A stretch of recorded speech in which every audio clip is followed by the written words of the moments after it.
চাওক গাইজ, এই আমাৰ বৃন্দাবন, ইমান student hi guys. Hello' guys, আজি আমাৰ ছেচনেল এক্সামৰ লাষ্ট ডেট। আমি নাই পঢ়ি আছো সেইটো হ'বই নোৱাৰে তো আৰু শেষ বুলি ক'লে শেষ নহয়, আচলতে আহি আছে। জাষ্ট এটা হেৰিহে শেষ হৈছে মানে।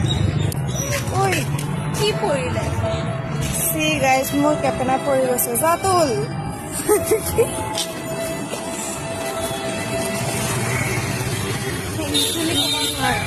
অঁ থেংক ইউ। কোনোবাই কলেজৰ মুখত কিবা কিবি কৰি আছে, যিটোৰ লগত আমাৰ কোনো কানেকশ্যন নাই। তো এতিয়া আমি এক্সাম দিওঁগৈ,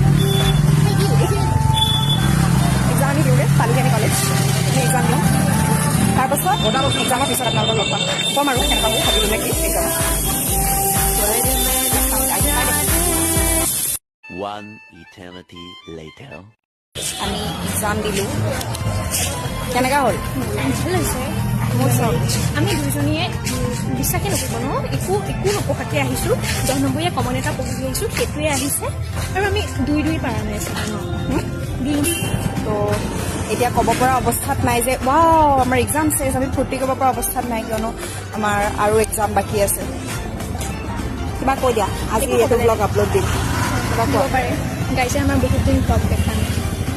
এক্সামৰ কাৰণে অহা নাছিলে, আজি পৰা আহিব। বাই সেইখন ইমান বেয়া লাগিছে আমাৰ। এইখিনিতে বোলে মোৰ মোবাইলটো বোলে থাপ মাৰি লৈ গৈছে বোলে।